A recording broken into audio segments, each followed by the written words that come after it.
This podcast is a member of the Voices of Wrestling Podcasting Network. Visit voicesofwrestling.com to hear the rest of our great podcasts, as well as show reviews, columns, opinions, and updates across the world of wrestling. Competition starting to get thick, it's the click, so I hope you work your A game. A made no rain from the track when we unite and spit. This is an A game, better bring your A game. Competition starting to get thick, it's the click, so I hope you work your A game. A made no rain from... Hey now, it's the Mike and JD show, and I'm your host, Mike Gilbert, and I'm joined as always by JD, by God Oliva. How you doing, JD? Not too bad. Wrestling season started this week. Huzzah. You know, it was good. Yeah. It was good. Good week of practice for us. So hopefully we get to keep going. That's good, man. That's good. So I saw a post that you made on Facebook, and I meant to ask you about it before we went live on the air, so I'm just going to call you out on it right now. What did I say? You said that the new Running Man was the best movie you've seen in like 20 years. Tell me about this because I'm excited. Action movie. Best pure action movie. So I went with my buddy Friday night to see this. Didn't really want to go. Was not feeling it. Went. And about 5 minutes in, I looked at my buddy, and we're both big Arnold fans. So this was like, oh, let's go see this. And I'm a King guy. So I'm like, okay, I'll give it a shot because the book is very different than the movie. About 5 minutes in, I look at him and go, this fucking rules. This fucking rules. And by the end of the movie, I was like bouncing off the walls on cloud nine. I love it. I don't know. I heard it's not doing great, and I was surprised to learn that. I don't know if it's just like a poor marketing campaign or people just aren't feeling it, but I think this movie is culturally viable. I think it's a shit ton of fun. It's an Edgar Winter movie. An Edgar Wright Edgar movie. Winter. I don't know where that came from. Edgar What Wright was the Edgar movie. Winter? Edgar Winter. Edgar Band? Winter, What was the name yeah, of his song? Frankenstein. Frankenstein. Yeah. Yeah. Albino. No. Yeah. Edgar Wright movie. He have Shaun of the Dead, Scott Pilgrim, etc., etc. Yeah. I love those movies. Yeah. They're good. I thought this was a really, really good movie. I thought the action was great. It's a lot like in terms of tone and vibe. It's not like RoboCop. Like it's not nearly, it's violent, but it's not as violent as RoboCop because what is? Right. But I mean, like as far as like tone and like, you know, as far pop culture, making fun of the future and TV and stuff like that, it's got a lot of those vibes to it. It's a lot of fun. I really like Glenn Powell. I think the man should be Batman, quite frankly. And it's the first thing I've seen him in, really. Yeah. So I liked him in Top Gun Maverick. Of course, I love Top Gun Maverick. I am a redneck, so that's like right up my alley. Just like, and I liked him in Twisters. I thought he was good in that too. And I was not going to watch Twisters, by the way. I liked, Twister came out like 96. I loved that movie when I was a kid. But like looking back on it, it was like, maybe that wasn't that good a movie, but I loved it when I was like 13. Yeah, I get it. So the new Twisters, I was not planning on watching it, but then my wife and I, we had the TV for a while, or we had the TV to ourselves for a little bit. Like I think my daughter was at school, and so and she was like, "You want to watch a movie?" And I was like, "Yeah, sure." So we pulled up the Peacock app when I still had it, and it was like the first thing. She goes, "Oh, I've been wanting to see that." I was like, "Okay, I'll watch it." And like, so I reluctantly turned it on, and I was like, "Okay, this is a pretty good movie." It's like, yeah, I enjoyed it. So it was a good fun movie. That's how I felt about Running Man. Like, yeah, I wasn't expecting. I didn't know what to expect because the Schwarzenegger movie is so Arnold, right? And this is not. And they really take a different stance on it, and they really do their own thing while keeping closer to the vibe of the original Richard Bachman, Stephen King book. So, Ben Goodman in the comments says, "I love to see Edgar Winter's version of the I don't deserve to live that one down. Put that on my fucking tombstone." Edgar Winter band kind of ruled though. Hold on, they had some good stuff. Frankenstein's a good song. But he had more than Frankenstein. He had a Free Ride. That's right. Free Ride. Yeah, that's the opening. Isn't that the opening track to Dazed and Confused? Like one of the great soundtracks of all time. Yeah, it is literally one of the greatest soundtrack films of all time. I think it's an overrated movie, but I think as far as soundtracks go, it's awesome. I completely disagree. I think that Dazed and Confused is one of like the most rewatchable movies like ever made. Like anytime it's on, like I can just watch. It's still funny to me to this day. I still love that damn movie, and like the quotes in it are just fantastic. It's like brainless entertainment, but I love it.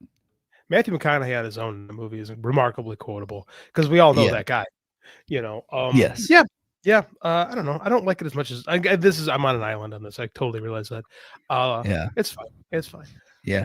Well, Yeah. I think in your youth and probably even to this day, you like to go against the grain a little bit on some of this Yeah. stuff. And so, Mhm. like Dazed and Confused, like for my generation, I'm only a couple years younger than you. So for our generation, it was Yeah. like huge, right? And for me, it You know was me. like it connected me to my dad because it was a movie about his generation, right? Fair. But it was set like it aired in our generation, but it was about his generation. So like we were both able to watch that movie and enjoy it. It was kind of cool. You okay over there? We had something like boomed over here, and I don't know what it is, but no one seems to be screaming. So I think we're okay. I hate when stuff's going. I hate doing a show and like you hear something, you're like, "Is the family dead? Did the Yeah. dog do something stupid?" Which is a good chance of that happening. Yeah, I don't Yeah. know, man. I'm kind of an iconoclast in that regard. Like I do like to go against the grain. I'm proud that my son came home from school and said, "Dad, 6'7" is the stupidest thing of all time." And I'm like, yes, it is. So I'm also raising a little snob because he So refuses to participate in that. my daughter's school banned it, right? So like at least her teacher, like she's like, because like it was disrupting the class, like every like it was getting really bad, and so they banned it. So my daughter has banned it at the house and like actually wrote like signs and put them up around the house, no 6'7" talk. So she's Yeah. like, if it's a rule at school, it's a rule at home, and so she's wanting us to follow the rules. Oh, you got a rule. You got a rule follower. I got one of those Yeah. too. Yeah, Andy's big time following the rules of things. Yeah, he refuses doing 6'7" stuff. I have kids at the high. I'm a high school teacher. Keep in mind, Yeah. it's getting better, but like at the beginning of the year, it was obscene. I had to make a deal with a kid in video production class who was just not doing his work. That I would appear in one of his videos doing the 6'7" meme if he would do his work. And as a man of my word, I did it. Like I lost a little bit of respect for myself, but I motivated my student to pox upon us all. Yeah. So let's go ahead and get into the show a little bit. Hold on, alter the squirrel. Okay, 6'7". He's in on that deal, I guess.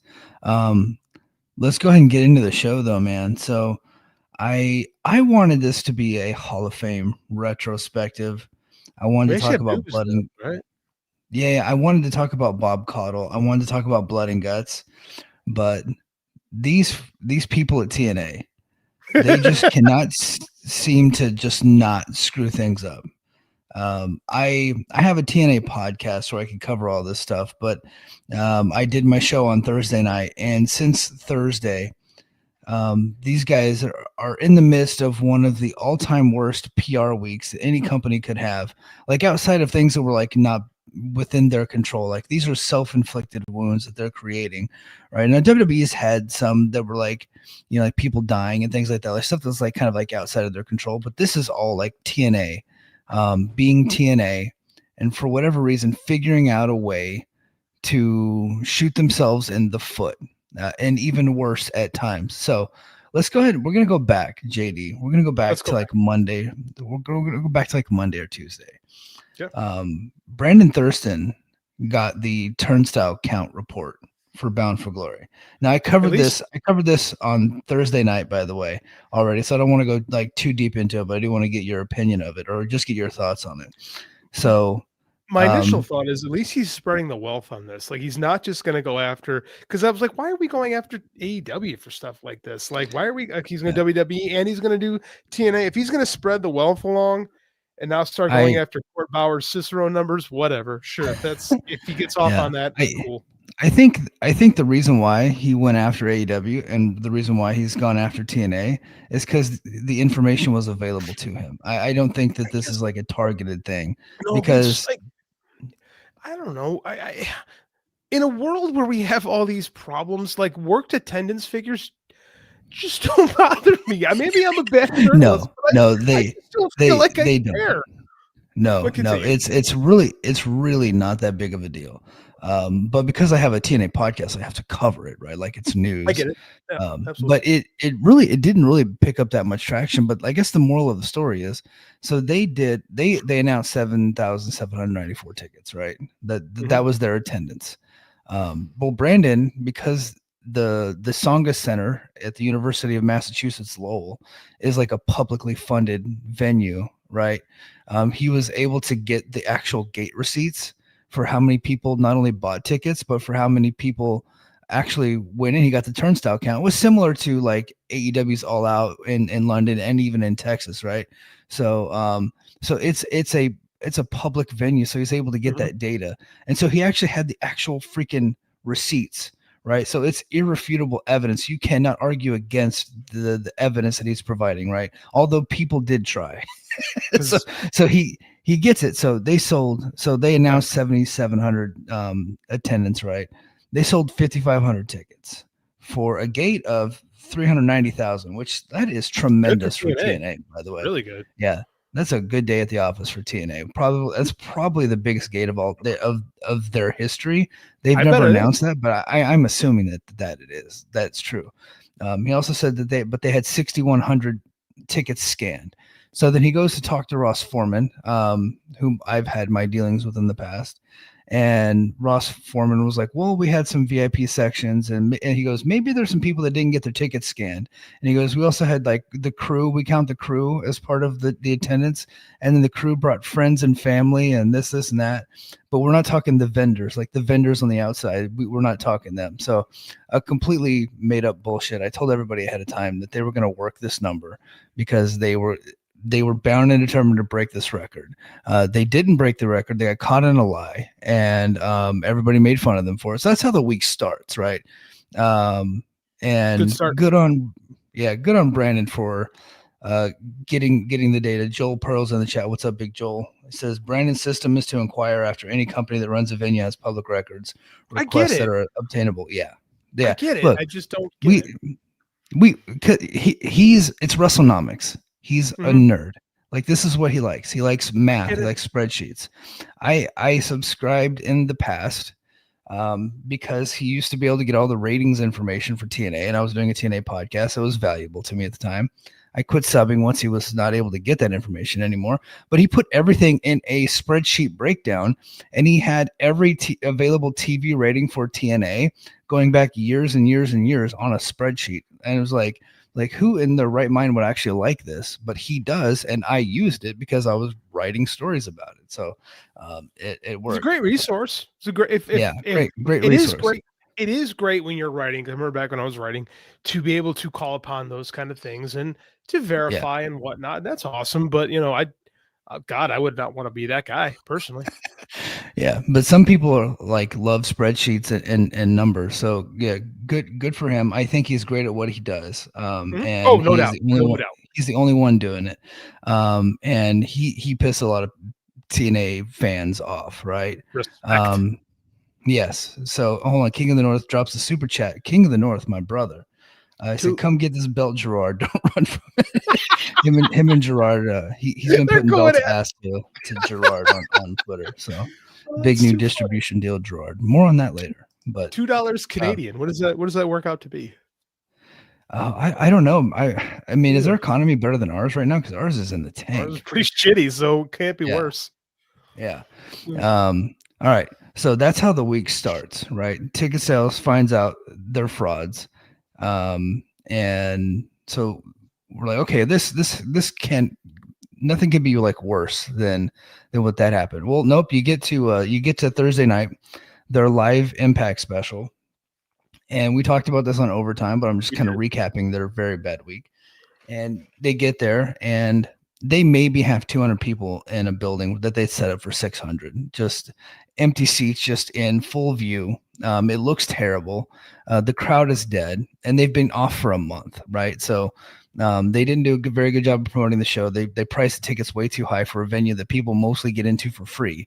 Yeah, They're full of trying to make money off of these people. So boom, another mistake right there. Well, then Frankie Kazarian ends up cashing in his Call Your Shot trophy that he co-owns, by the way, JD. Him and Nick Nemeth, they had a double pin, so now they're both the winner. So they both take turns with the trophy. So yeah, so he cashes it in, and he defeats Mike Santana with a roll up, and the internet just goes apeshit on these people, me included. In fact, at one point I said that everybody there should get fired. Okay, a little stiff. I said that I hope they don't get a TV deal and that everybody gets fired. Okay, admittedly, probably overboard. I don't want everybody to lose their jobs. I'd be fine with like 3 or 4 people losing their jobs, but I don't want an entire company of maybe like 75 to 100 people lose their jobs. That's not what I want. Okay. I can't believe I have to put that disclaimer out there, but sometimes I'm a dick, and that's what I was being. But not as bad as they were, because they took the belt off Mike Santana, so fuck them. So they take the belt off Mike Santana, and just one by one they're just being buried, right? And they're being buried so hard that Gerard couldn't defend it. Like, that's how bad. That's impressive. Impressive. Gerard was almost as mad as I was about the whole thing. He did a whole video on it. He was like burying them. He went on to a podcast last night on the Body Slam network and buried it again there. So like, it's got to be really bad if freaking Gerard is burying it. Io, though, our boy Io, holding strong. He's like, still putting out this like, is good. This is good. Yeah. Heat, man. Yeah. Heel heat.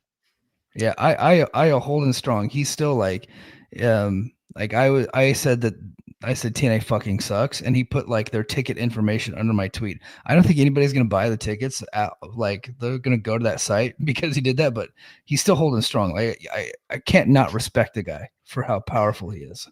The TNA faithful always, and then, by the way, most TNA faithful will also make fun of TNA, which makes them pretty great. But like, I love that there will always be defenders. I was a defender in your mentions, and I went off on him. You're like, dude, it's someone working a gimmick on there. I'm like, oh, my bad. Yeah. Well, that was Junkyard Akiyama. He's like a big time AEW fan. Oh, it was? I didn't realize. Me and him bust each other's balls like that. Like, if he says anything about AEW, it's like, you just don't love AEW enough. Like, I'll say that to him, and he does the same thing to me. So it's like, gotcha. Just us trying to get it under each other's skin. So, but you jump to my defense like a true hero. You're my friend. Like, you're my partner. Like, someone says shit, I'm like, fuck you. Only I get to do this.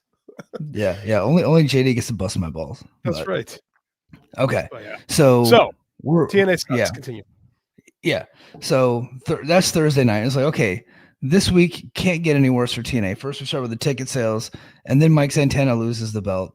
And then comes Friday ahead of Turning Point. Now, Turning Point was their TNA Plus special that they literally only had a 1-day build for, despite the fact that they were off for a month.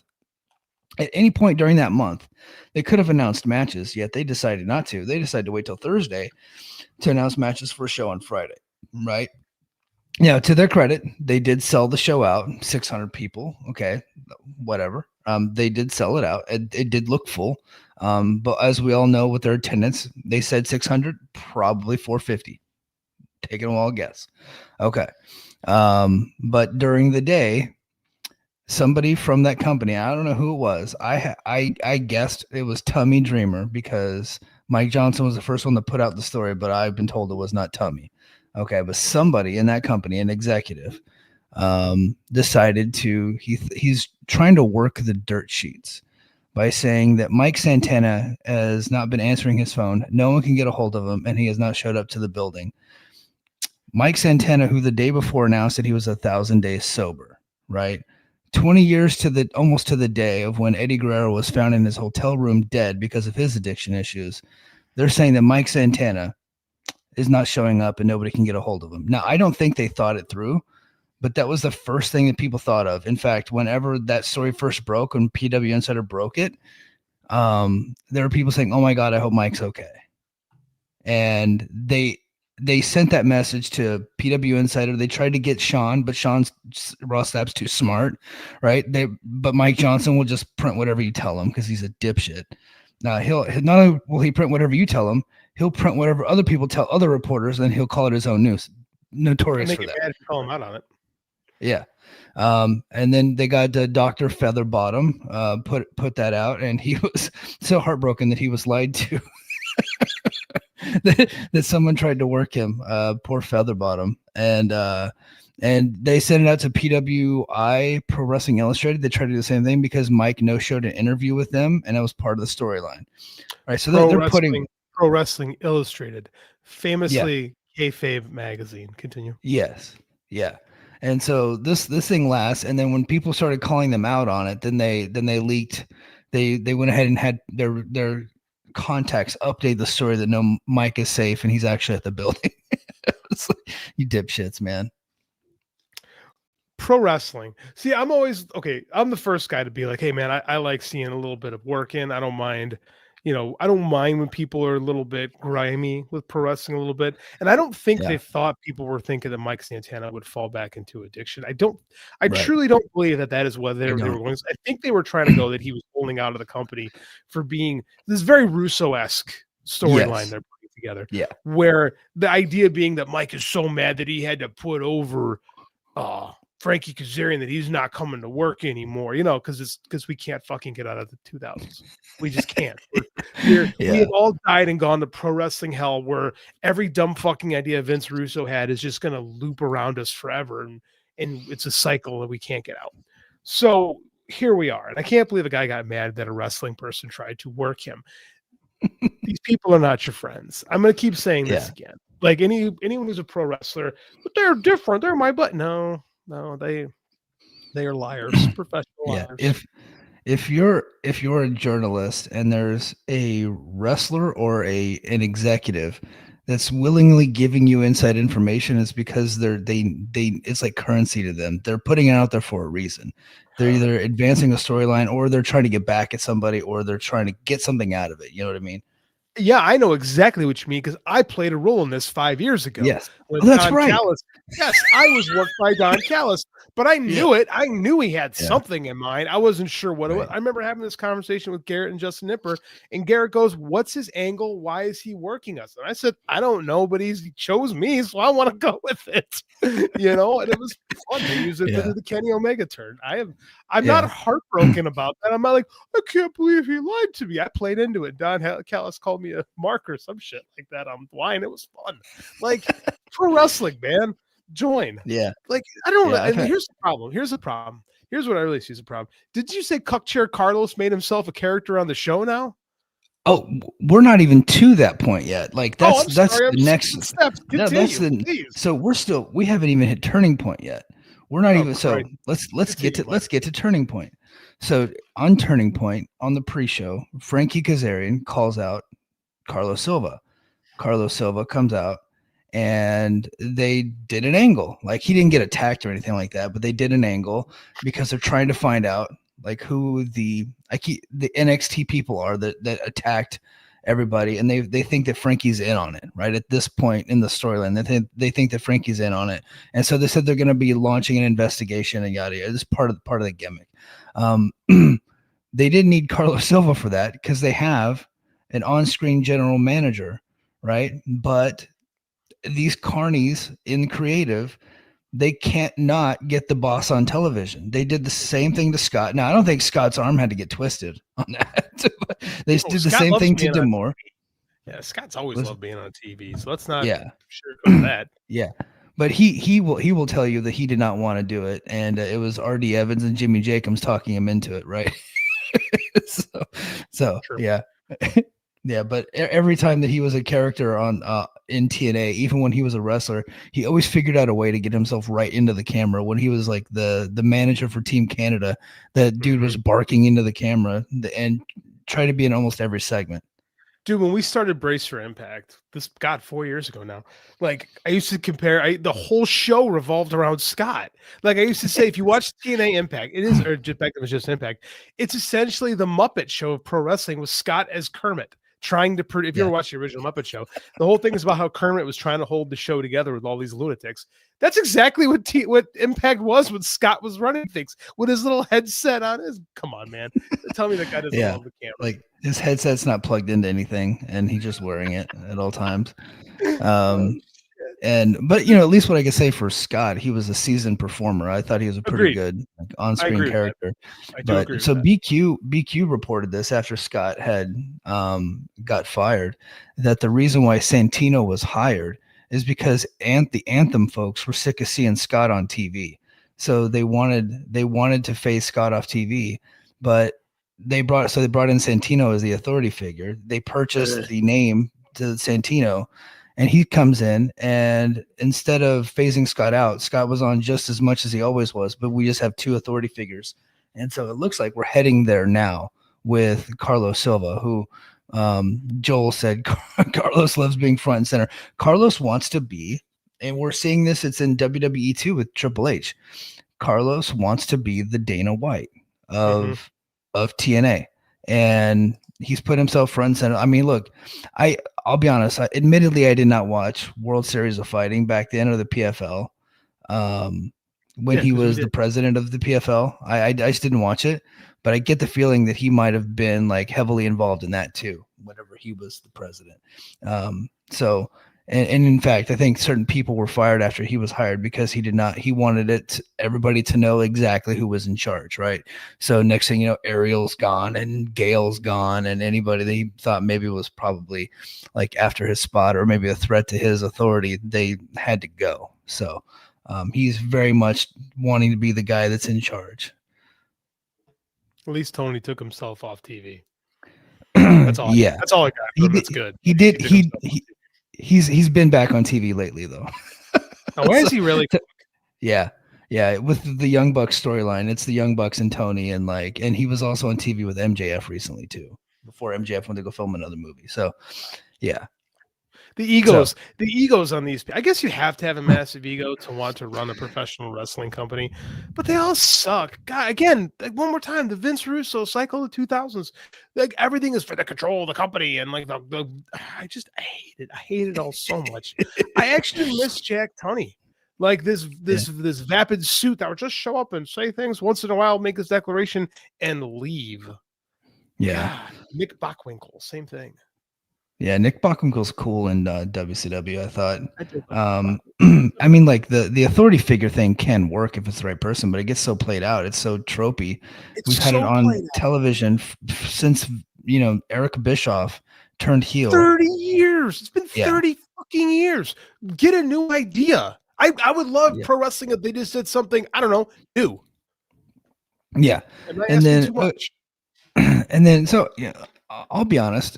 Turning Point was a series of matches that weren't really heavily storyline involved. A lot of them were hot-shotted from the night before, but a lot of the matches were pretty good, right? And in fact, I think the System versus the Rascals, which was an 8-man tag. So Desmond Xavier's back in TNA now, and he's with the Rascals, and so that was, although Mackenzie Mitchell did announce him as Desmond Alexander because the match right before it was Cedric Alexander's match. So he was they called him Desmond Alexander.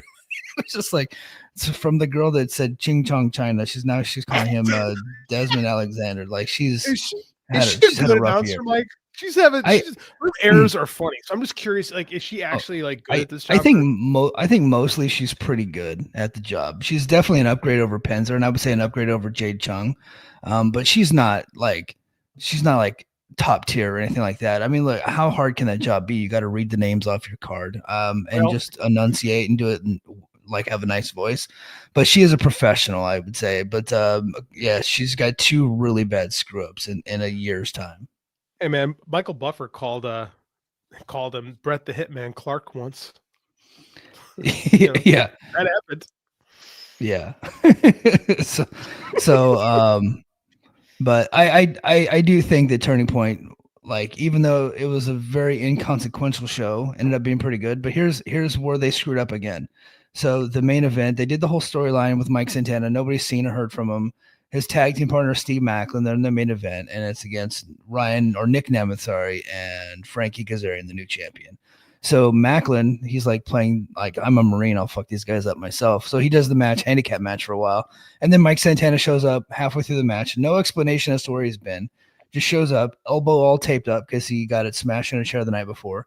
And then he just proceeds to pin Frankie Kazarian, the new world champion. So like for no reason whatsoever. And then afterwards, the NXT guys hit the ring and they beat up everybody, including Frankie.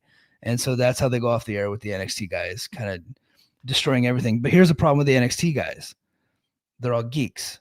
Like none of it's none of the NXT stars. It's Lexus King, it's Stax, right? Brooks Jensen. I keep on calling him Brooks and Dunn, but Brooks Jensen. Like these guys. Guys who were probably on the bubble in NXT and might end up being in TNA anyway. Oh, Robert Stone, Robbie E, that guy. He's on there too. Well, Robbie E kind of makes sense because he has such a long history of TNA, so that works for me. That checks. Okay. Yeah. Yeah, and William Regal's son, but yeah, he's there too. Okay, who cares? No one's cared about it.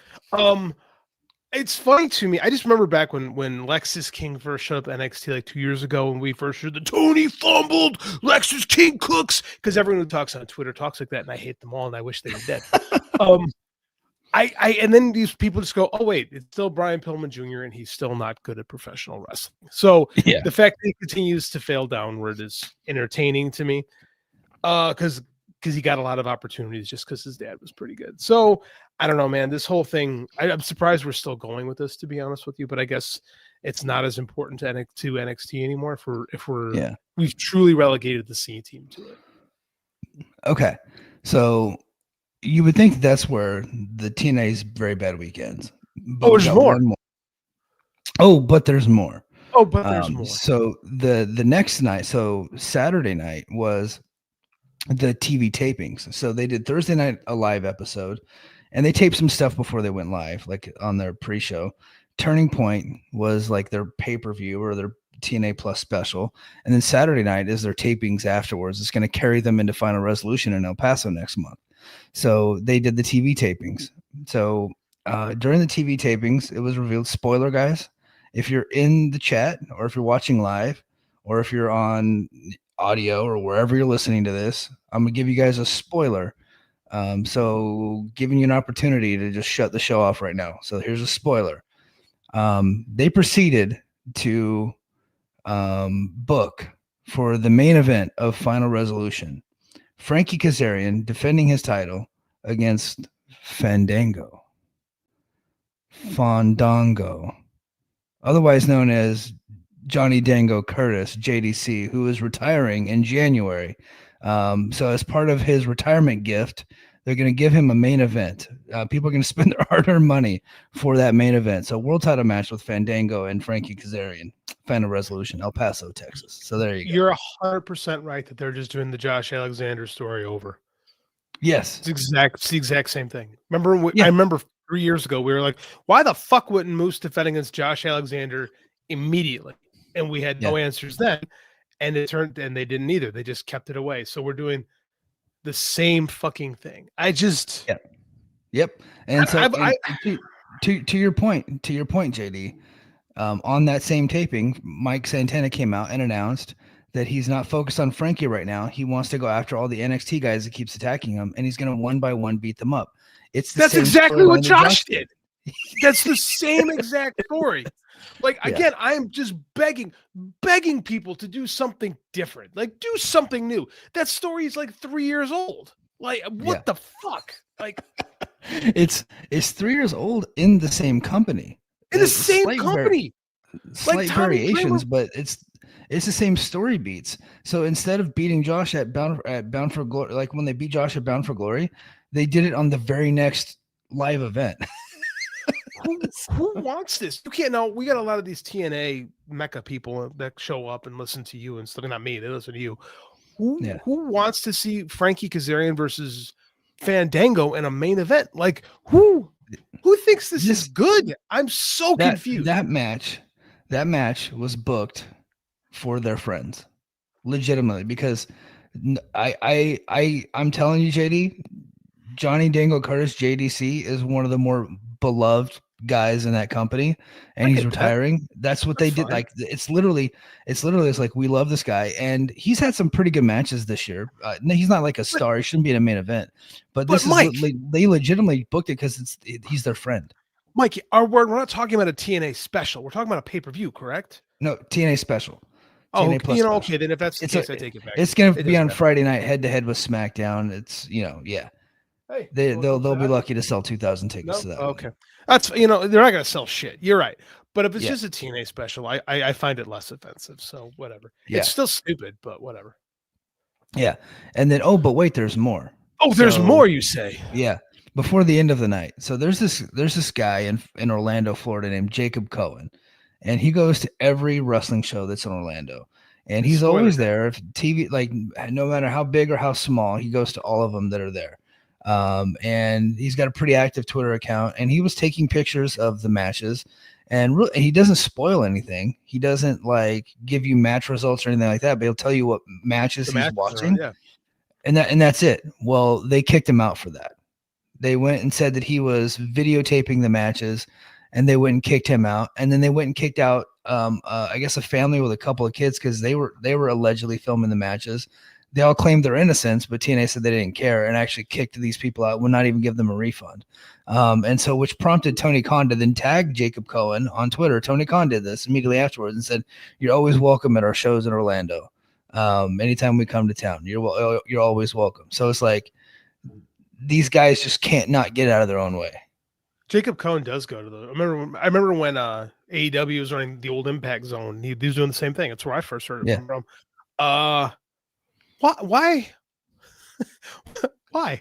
Like spoilers for posting? Like this is not 1986. Like what? I don't get it. Like I don't understand why in this day and age, like especially when you have TNA fans. If you watch TNA, you don't care, and usually they announce the matches ahead of time anyway. Like yes. You bank a month's worth of TV. You think you can keep this stuff secret in 2025? I don't. Man, they had a really bad week. Carlos Silva, kind of an idiot. Yeah. They just continued to shoot themselves in the foot. Like it just kept getting worse and worse and worse. And it. Hold on, this is a good point. Dre said, "You only kick someone out if you're ashamed of the matches." Yeah, they don't want anybody to know what matches are coming because they want people to actually watch. Oh my god! Like. Yeah.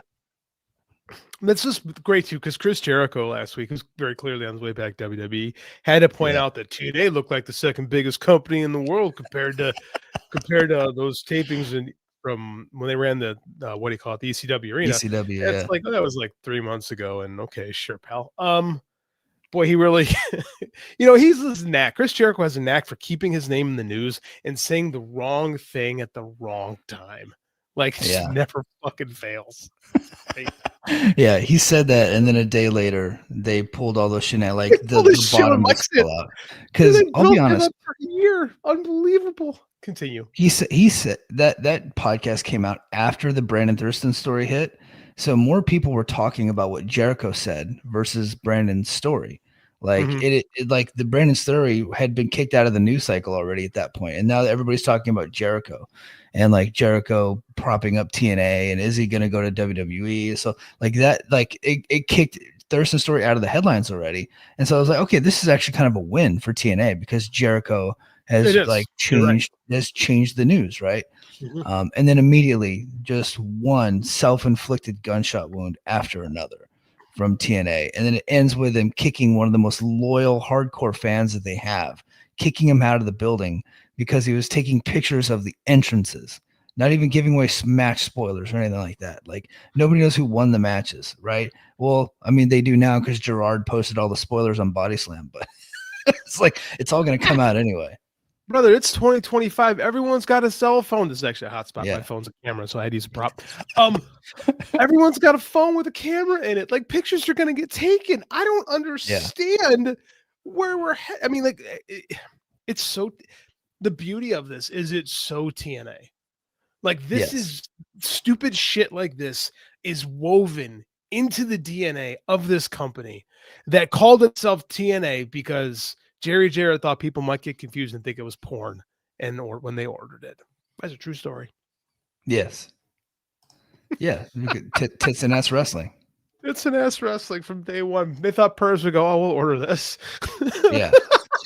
And Jeff Jarrett explained double entendre is how he explained it. So, so that's what we're dealing with, folks. So it's been a hell of a week. But King of the North asked a good question. He said, "Where's the TV deal, Carlos Silva?" Well, JD, we got some news on that. We don't have the news, but we got some news. John Alba of Sports Illustrated, their wrestling department, who also co-hosts a show with Matt Hardy. He's very plugged into TNA, and I know he talks to some people there, not just Matt Hardy. I don't think Matt Hardy would have all this information, so I'm not alleging, like, I'm not source guessing here, but he is pretty plugged into TNA. And he has come out with a story that TNA's TV deal is imminent. Essentially, it's going to be done and announced before the end of the year. We're already at the end of the year. so he's 16th. Yeah, he's got 6 weeks left to be right. So he's got a little bit of time here, but we're running out of time. He said that the TV deal is happening and then it is imminent. And should be announced by the end of the year, and it would go into effect in 2026. And then he said that AMC is now a player in this. AMC of Walking Dead and Dark Winds, and I used to watch Breaking Bad on there, and I would watch Walking Dead back in the day, but I stopped after season 5. But it's one of the bigger cable networks that are out there. I think it's like a top 30, I think is what it said. Somebody put it in one of my chats. It was like a top 30 channel, but they don't do live sports. So it's kind of a unique fit for TNA if they were to go there. But he then went on his Patreon. I don't have all the quotes in front of me, but he further elaborated on his Patreon that AMC was heavily pursuing them, and that he like that. If I think that he thinks that that's where they're going to end up is AMC. So AMC is interesting. It just shows the changing TV landscape, because a decade ago, the idea of AMC running professional wrestling would be laughable. Like, AMC was the home of prestige television. Like you said, Breaking Bad, Walking Dead used to be huge. Like, it's not what it used to be, but it's good. It's not. I don't know. Someone told me it was going to be on the CW, so I guess that's not a thing. I told you that, yeah. You did. I wasn't going to bury you. I was going to bury you under the clouds. But yeah. So here's the position that I'm in, and JD, I can't send it to you right now because you're on your phone, but I'm going to send you a DM that I had back on September 23rd. And I'm just going to read it, and I have the date on it, and I will send it to you at some point. But so this is from September 23rd. It says, my last discussion with someone was the latest rumbling on the TV deal side is they're talking to AMC. So this is like almost 2 months ago I had this, right? And they said probably a rev share deal. Don't know how much they're going to keep giving this thing. So that was the speculation back 2 months ago. But at the same time, I was also told that it's very likely CW, and it's almost like in the bag at this point. I'm talking to some like media folks, like almost like they're almost ready to run the story that it's CW, but nobody does, right? Because they can't, just like the ink's not dry. But here on September 23rd, I have this AMC thing, and I can't run with it because it's only like one person, and I don't have TV contacts. I don't have like legit TNA contacts. So I'm like, I just kind of right thing. Yeah. So I don't run it, and I did run it by somebody, and it's like the person that I ran it by who does have TV contacts. I haven't heard AMC, but then rattled off a few other channels that they heard, and I was like, okay, it's probably one of those things like Court Bauer standing outside of Viacom Studios, right? Like, remember that story that came out years ago when Court Bauer would just stand outside of TV studios and get his picture taken and tell Mike Johnson about it, and so run a story, like one of those deals. So I was like, okay, I sit on the thing. I don't have the skill set or the resources to be able to break this story, so I don't. But I did talk to somebody else who is kind of throwing cold water on AMC, so we'll see. But John Alba's plugged in guy. Me and him have had our issues in the past, but I've never said that he's not plugged in. The guy is plugged in. No doubt. So we'll see. And AMC is kind of changing the landscape of their network a little bit, because in February they're doing a whole series on the 49ers, which now that's my favorite station. So they're doing a whole thing on the 1980s and 1990s 49ers dynasty. So that's cool. In reality, I think it's a great thing that pro wrestling is on another TV network, non-WWE pro wrestling. Yeah. Someone's floating numbers in the chat. I have zero clue if there's reality to that or not. I don't know, man. I think it's a decent thing for TNA. I can't say it's bad at all. It's not what you were told. And I kind of said, I kind of was messing with you. I'm like, hey man, the deal's not real at this point. It's not until anything gets mentioned. I do think CW would have been better, especially with that WWE. I think here's what hurts TNA is that this is this year and not last year, right? 2024 was the year that everybody was getting those big deals still. And it seems like the bottom is kind of falling out of professional wrestling right now. Like ratings are down, ticket sales, even for WWE, are starting to slip. Dave was like, I don't know what's going to happen with them when Cena's really done. Right? It's not been for them. It's for the grand scheme of things. They're still doing very well, but they're slipping. AEW's not been great for a while now. This is kind of the cycle of pro wrestling, right? Things get hot, things cool down. Things get hot, things cool down. It seems like we're into, and then with the economy being what it is, it's not surprising. If that being said, if TNA can get any kind of TV deal, it's better than what they've had. So yes, it's better. It's better than what they had. So Brandon Thurston here, remember him? He says AMC Networks is publicly traded. It was in 60 million U.S. households as of last December, so probably lower now. But that's just under about as wide as ever receding cable coverage gets. Access TV is probably in half as many homes. I would guess less than half. I'd be surprised if they were in 20 million homes, to be honest with you. It's a pretty low level deal there. So, that's what it's looking like. I don't know. I'm still on the side that it's CW. That's where my head is at still. But it's one of those things like you never know until the ink actually dries and they make the announcement. So, I kind of hand waved the whole topic, but the story was out there. Like John Alba's a serious guy, so I got to cover the story. I'm going to think that there's got to be some smoke to this fire. Then again, the Saudi thing got reported a couple years ago, and then TKO won. But here's the thing too: is that like I was just reading an interesting article I was going to forward to you from Daniel Cormier's perspective about why the wrestlers aren't dominating UFC like they were a while ago, and his argument was there's just not as many there. And he's right. There's not as many wrestlers are making the transition because college wrestling now pays people significant. NIL deals have reshaped kind of what's going on. So a lot of these wrestlers are making good money in college, and if they can keep competing, right? Or they can be done and don't have to get into fighting unless they really want to. And are you familiar with Craig Jones? The comedian? The jiu-jitsu player? No, I'm not. So he started his own Brazilian Jiu-Jitsu league that's paying really, really well. Like paying guys money laundering or is like legit? I don't know enough about it. I'm not plugged in enough to Brazilian Jiu-Jitsu. He's an Australian guy, but they're getting some like legit money. Like these guys are coming in, they're making like $1 million to like win fights.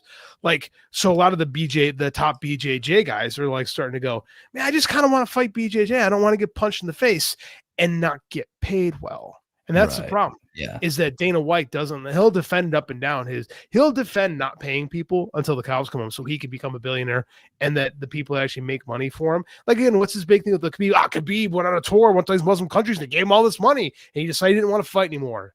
Well, yeah. So he has no heart. Yeah. He has no heart because he got paid and doesn't want to get punched in the face. Right. Like, and it's fascinating because this is how this TKO thing kind of is where they're at, you know? And I think again, the economy is swooping down. There seems to be less interest in these things. And it seems like we talked about it last week on the show that the bottom might have fallen out of these streaming deals. So I think if TNA can get anything on an AMC or a CW, like you gotta call it a win. You've got to say, as much as we make fun of Carlos Silva, if he can deliver anything on this, it's a huge win for the company. Yeah. So Brandon goes on to say, for whatever it'd be worth to a hypothetical wrestling deal, AMC reports 10.4 million streaming subs, which seems to be US. So they do have a streaming service called AMC Plus. I just don't know a single person that like subscribes to it. So I just learned that right now when you said that. Yeah. That's Yeah. I don't believe that number. I imagine those 10 million because they have 10 million because it comes with something else. It comes with your cable package or something like that. Yeah. Yeah. Yeah. Something like that. All right, guys. TNA fans, let me get into the chat a little bit because I have kind of ignored you guys. Yeah, King of the North said, ironic, host channel of The Walking Dead wants TNA. Ew. Yeah. And then and so Alter the Squirrel says TNA AMC $6.7 million deal confirmed. And then he goes on to say, I made it up. So pretty good. He's trolling the chat. Yes. It's good. We got trolls on our chat. Okay. Appreciate it. And then let's see. Official Little Silver says he agrees with JD. Well, I don't want to hear that. Let's take that off the screen. I'm not sure which party agrees with me on, but yeah. That Dana White pays people like shit. That's just a reality. Yeah. Stephen Patrick says, I think it's better if TNA is not affiliated WWE Network because if that relationship goes south, TNA will get kicked off. That is a great fucking It's a great call. So here's the problem with the theory though, is that I think these companies want to bring TNA on with the hopes that WWE talent will be featured on those shows. So but I don't know that you can get that baked into a contract because I don't know that WWE would actually go for that. So they'll say, hey, we're partners and we're partners for X amount of time, but I don't think they're ever going to guarantee that you're going to get WWE talent on TNA. That would be stupid for WWE to get roped into something like that. To be frank, if that was a real thing, I think they would have a deal by now. Yeah. Right. I think one of WWE's partner stations would have already picked them up if that was, and it seems like not losing interest, but it seems like they're already putting them in the Evolve pecking order, right? Yeah. Let's see. Mad Dog Stuff asks, "What is even on AMC Excellent these days?" question. And I was in a chat earlier, and someone put, "Okay, so this is from the Voices of Wrestling group chat for like contributors. Dark Winds that averages 500K viewers. Talamasa, is that the show with is Dark Winds the show with the Native American cop? Yeah, and I have it on my list of shows to watch. Actually, it's good. I think I watched made the first season. Yeah, it's good. Actually, it's on Netflix now, isn't it? I think so. I think my wife and I watched that like a year ago. It's solid. Yeah. So they got Talamasca. Never heard of that. Interview with the Vampire. That's a show. Yeah, they have a TV show called Interview with the Vampire. So I liked the movie in the 90s. Yeah. Mayfair Witches, Walking Dead, Daryl Dixon, and Walking Dead, Dead City. So more. I did not know Walking Dead was on. Okay, so I had no idea that's what's on. But most importantly, they have a 49ers documentary series coming out in February that I've already bookmarked. So we're getting ready for that. I find it hilarious that the AMC has the zombie of Walking Dead still on their network. That's beautifully ironic. Yeah. Okay. Let's get to the Wrestling Observer Hall of Fame. So yes, TNA had a very bad week, so bad that JD and I went 50 minutes on TNA. It's been a long time since we've done that, man. Yeah. Okay, let's get to the Wrestling Observer Hall of Fame. Here are your winners this year for the Hall of Fame. You have Spiros Arion. He won in the Rest of the World category. Gran Hamada won for Japan. Daryl Dixon won for Mexico, I believe. CM Punk and Cody Rhodes and Sabu all won in the modern category. And Bobby Bruns won in the historical category. So did you vote for any of the? I know you voted for Cody, right? I voted for Cody and Sabu, and that was it. Okay, I voted for Spiros and I voted for Sabu. So two of my folks got on. So so next year, JD, we're gonna be pushing Jesse Ventura, right? Like that's gonna be our guy. Yeah. Like we got to launch a campaign to get Jesse in. I'm gonna be real with everybody right now. Jesse Ventura not being in as a non-wrestler is disgusting. Like, yes, this man was elected to a governorship under his working name, right? Find me another wrestling person that could have achieved that in this country in a non-wrestling role. This is a man that has impact in television, in film, and in politics, and it still has a voice, still has an important voice in this country. Like, yeah, the fact that the fact that he didn't get in the first time around, it boggles my mind, and I've yet to hear an argument why not for Jesse. Well, I think the first time around they might have tried to put him in as a wrestler, but he would not have he wasn't a good wrestler. I think this is his first year in the non-wrestler category, though. Yeah, because he was so not I think there this is the perfect category because he is the heel announcer. Like when you think heel announcer, you think Jesse. Like he's the guy. Now I know people did it before him, people did it after him, and you might think that Bobby the Brain Heenan did it better, but no one was bigger at it, and no one was like more famous for doing it than Jesse Ventura, and everybody that came after him was essentially kind of, he kind of copying him a little bit, right? Like he redefined what that role is. Absolutely. Like to this day, like you listen to Corey Graves doing Jesse Ventura. Like it's unbelievable to me that Jesse wouldn't get it. No, this is going to be our cross to die on for the next year. Yeah.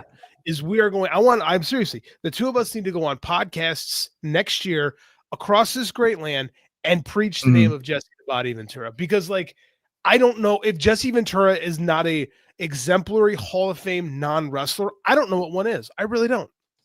Yeah, he got 57.4% of the vote, so he's close. He's close. He'll probably get in next year. Yeah. If we help push, he'll get in next year. Yeah. Hayabusa got 58.9. Junkyard Dog got 58.6. So I think Junkyard Dog's been so like borderline forever. I wonder if he's ever going to make it in. Let me see. Matt and Jeff Hardy only got 35.6. I don't know that those guys are going to be making it until after they retire. It's higher than I thought they were going to get, to be honest with you. Okay. Rick and Scott, 34.7. I'm just going down the ones that I voted for that didn't make it in. So sorry. And Tiger Jeet Singh did not do very well. He did 31.8%. So we'll probably have to get a campaign on him because I thought that he's a good candidate. Mike Tenay, 48.6. So there you go. What do you think about CM Punk and Cody Rhodes going in?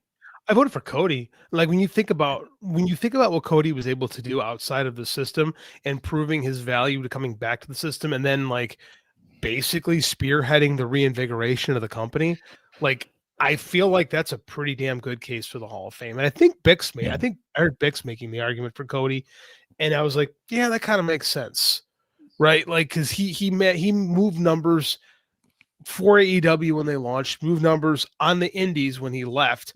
And then became part of this. I mean, like what more can you ask for a guy? Dude, he did 3,000 tickets in San Francisco for All Pro Wrestling in a cage match with him versus the man.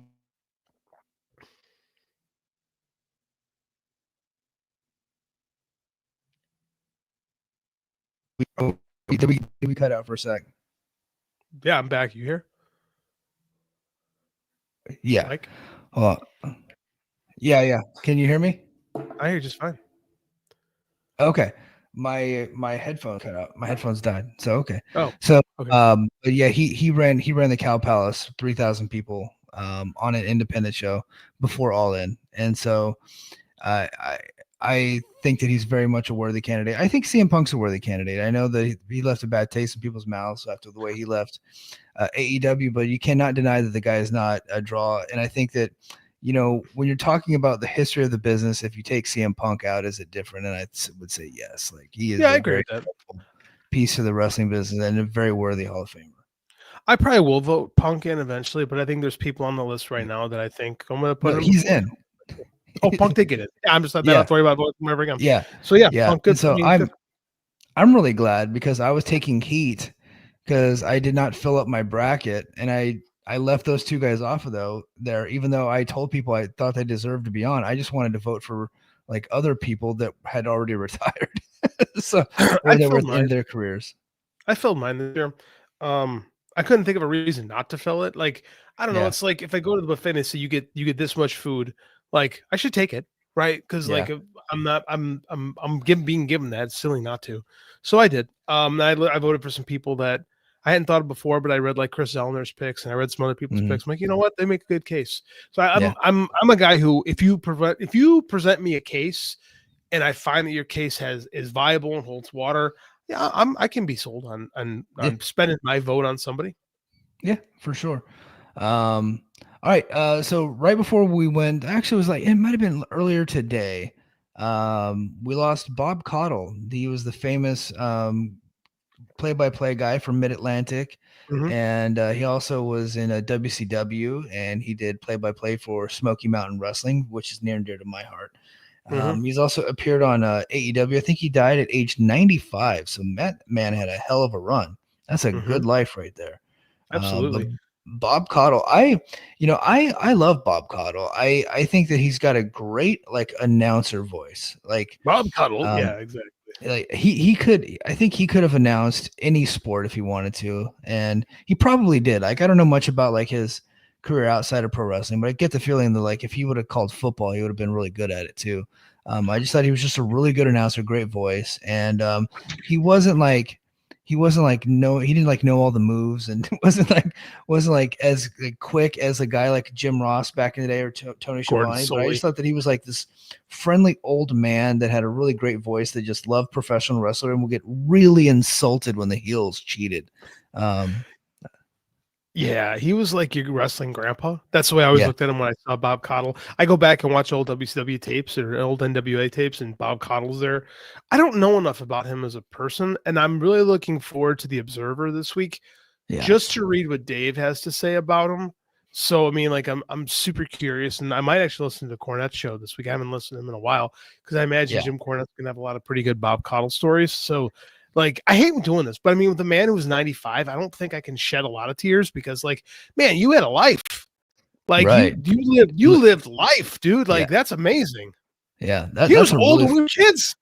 yeah. Like, Yeah. crazy. I thought I first saw him whenever I got the Pro Wrestling Illustrated videotape. It was the Lords of Pro Wrestling or something like that.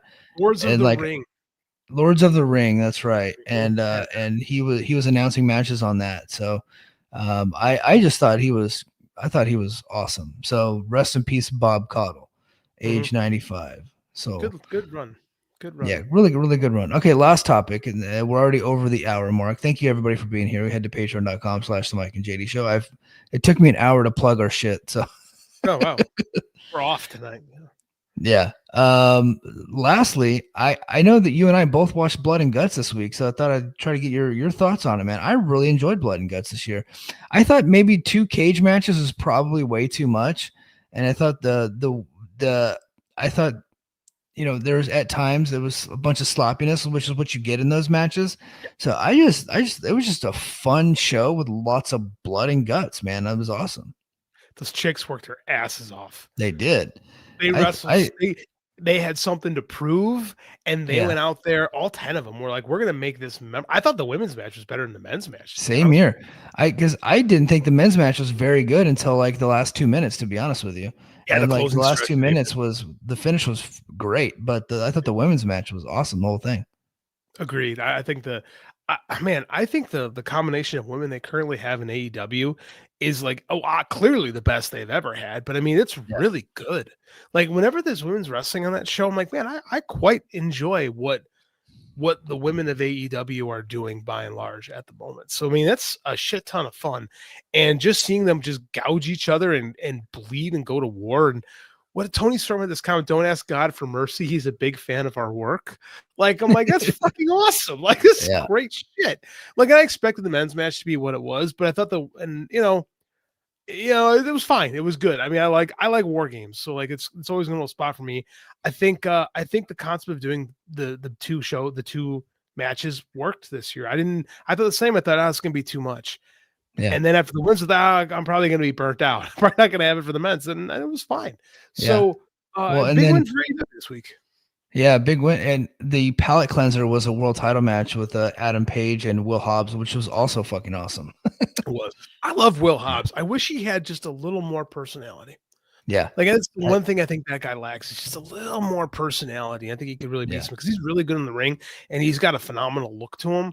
I just wish that personality jumped off a little bit more. He just looks like a guy that could rip you in half with his bare hands. Sure does. Right. We don't have enough guys in pro wrestling who just look like bad motherfuckers. And I remember the first time I saw Will Hobbs on like a dark, I was like, Jesus, this guy's a monster. Dude, and like he's fun. Dude, I went to wrestling school for 1 day in San Francisco, right? I told you the story, right? Yeah. I was hoping I was going to play dumb so you could tell the story, but yeah. Look, quick story. I went to wrestling school for 1 day. I was like 30, probably about 10 years ago. And I went to the school, and it was like the first day of not tryouts, but it was the first day of like the academy starting up. I paid my tuition. I was like, okay, I'm gonna go be a pro wrestler. And so that first day, all we did was kind of like set up the ring and kind of talk to each other, and we didn't really cut promos, but we hung out. Well, Will Hobbs was there that day. Now it wasn't his first day. He had been already kind of like wrestling for a little bit at the time, but Will Hobbs was there, and I just could not keep my eyes off this guy because he was such a freaking beast. And here I am, some schlub. Right at the time, I'm like 190 pounds. And I'm like, why am I even here? I can't do any of these moves. I got 2 bad shoulders, got a bad neck. And then sure enough, Sparky Ballard, the guy that ran the school, was like, hey, Mike, you can come back tomorrow, but if you come back, you need to have like a doctor's note that says you're cleared to do this. So I went into my doctor the next day, and they go, no, it's like, you had brain surgery in 2008. Your neck is fucked. You can't do this. It's like, okay. So I was like, okay, my pro wrestling dream was over after one day, but I did get to meet Will Hobbs, and I get to like be in his presence before he ever got famous. So it was such a beast. It's pretty cool. You get these. Did you get to do anything in the ring? Did you at least get to go in there? Yeah, but we didn't like roll around or anything. We just kind of set it up. So they taught me how to set up the ring, and that was really it. And then like Thunder Rosa was there, and she was like yelling at us the whole time, trying to be a drill sergeant.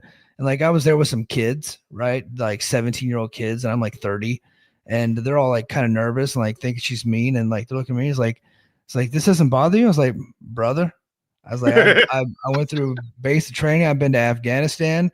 Like this little woman is not intimidating me whatsoever. That's a good story. Yeah, Ishmael, did you get a refund from the school? They offered a refund, and I just never went back to go get it. Yeah, no. He DM'd me, the guy that runs the school, is like, hey Mike, I'll give you your money. I paid in cash. He's like, I'll give you your money back, but you just got to come back and pick it up. It was like $300, and I was kind of like ashamed that I couldn't do it anymore. I just felt bad, so I just didn't go back. So honestly, $300 really kind of probably helped them out. So yeah. Karmatically, I think you did a good thing by just letting them have it. In all honesty, yeah, for sure. But it was a good week for AEW, and a really really bad week for TNA. so bad, in fact, that we had to do 50 minutes on TNA wrestling. So if you want more TNA talk, Brace for Impact will be back this week. I will be doing another TNA show. I'm gonna hold on as long as I can, man. But if they don't fucking turn this ship around, I don't know. It might be Brace for like MLW or something, or Brace for NWA. Like NWA is like really bad, but it's probably like so bad that it's fun to watch. Like TNA is just infuriating to follow, right? Just infuriating. I get it. Like it's just becoming like another WWE like sub company right now. So it's like, I don't know, man. That's not for me. I'm surprised it's still for you at this point. Well, what I was explaining on Thursday night, it's like, I love my podcast. I love the Brace for Impact brand. I love the chat. I've put a lot into that branding and a lot into that podcast for a long time. I don't want to give it up. And then also like a big part of my online footprint is my coverage of TNA. Right. And so, oh gosh, I'm pulling it up.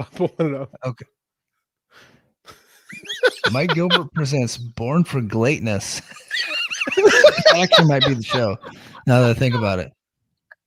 Oh, Born for Greatness. I love it. I still have yet to see a Glate show. Nobody's watched a Glate show. Yeah. It's like a fictional company. It's not real. Right. But, shit. Kind of like a big part of what I do online is like my coverage of TNA. But that Mike Santana stuff, like I was like, this is the dumbest fucking company that's ever been in history. Like they don't deserve a TV deal. If they get one, they're going to fucking blow it because they just don't have the leadership infrastructure in place. They don't have smart enough people running that company to be able to be successful when they come on TV. Because like legit, if you take away the Hardys and you take away WWE, they're back in fucking bingo halls like overnight. You're right. And they lost a lot of their other talent. They discarded a lot of talent when this WWE deal started. And as much as I like Ace Austin a lot, always have, like he's just going to be a guy who shows up on AEW on occasion, which is good for him because he gets a job. He's getting paid. I'm happy for him about that. But I mean, like, I'd be happier if he was wrestling on shows every week, and being and playing a role somewhere. This is why everything is stupid. Pro wrestling just on the whole sucks right now, and it makes me sad. And I wish it was just better. Like, remember like 2022 when everything was like pretty solid, right? And everything was like kind of fun.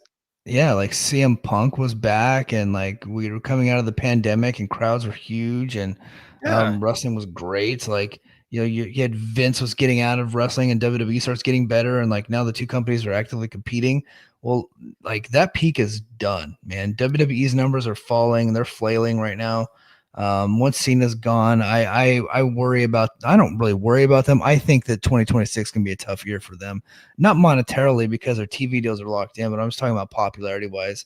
I think they're going to have a struggle, and we've seen AEW struggles every time they have a good show. Like the following week, they take a few steps back, and it's not like poor booking or anything like that. It's just like they just can't keep the flame going, Mm-hmm. and that's tough. And then TNA is fucking TNA.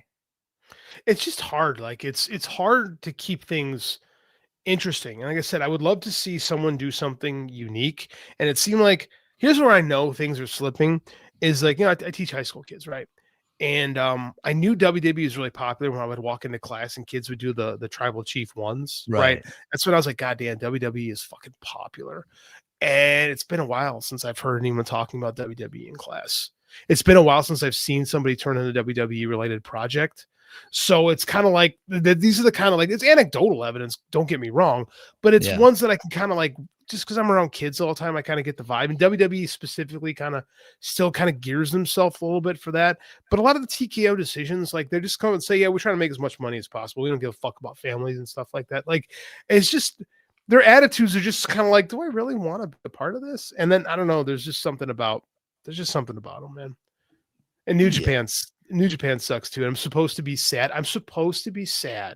That Tanahashi doesn't get to wrestle somebody from WWE. I'm supposed to be sad. I'm supposed to shed tears over the fact that Tanahashi doesn't want to or doesn't get the chance to work with a guy who left their company a decade ago to make money for someone to surf and not give a shit. I'm supposed to shed tears over that. Fuck that. I will never cry over a guy who signed with WWE or WWE in general. Like it's just the thought of it. Like it ended up working out because now Tanahashi's wrestling his greatest opponent ever, Okada. And they sold out the Tokyo Dome already, and now they have to open up more seats.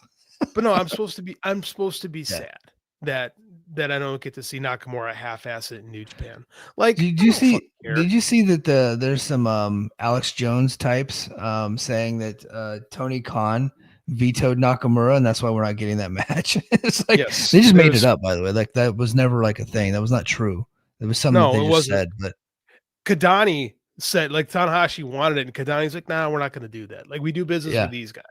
We have one company who we are definitely subservient to, but wants us in business, and another company that would like to crush us under their boot heel. So which one of these devils do we support? Fuck Nakamura, fuck everything about that. Fuck WWE. I don't give a shit. I always respect Nakamura because he's stealing money from WWE, and he has been for 10 years. Like, I can't not respect that. His knee strikes look so bad right now. I saw someone gif it. It's like the fucker doesn't even try anymore. Good for him. But I don't need to see that in a New Japan show that I'm actually going to watch. Like, I'm actually going to watch Wrestle Kingdom this year. Yeah. A lot of it's because I'm super curious about Aaron Wolf. But, like, I don't know. I heard he's struggling a little bit, but I have not seen him myself. It takes time. Like, he's in a weird spot. Like, he's literally one of the greatest judokas from Japan ever. So I'm really curious to see how he transitions. He's a big star over there. I'm sure if Stevie Richards wasn't just sucking at the corporate teat, he would talk about why Aaron Wolf is amazing because he's a star, and that's why he's the greatest of all time. But Stevie Richards is a fucking douchebag, so he won't say something like that. I don't think Stevie Richards ever watched New Japan either. So. I don't think Stevie Richards could find Japan on a map, quite frankly. No. All right, guys, we are over time now. That's going to do it for us this time on the Mike and JD show. And until next time, mahalo. Competition starting to get thick, it's the click, so I hope you watch your A game. Amen, no rain from the track when we unite and spit. This isn't A game, better bring your Competition starting to get thick, it's the click, so I hope you brought your A game. 8 mate, no rain. Fucking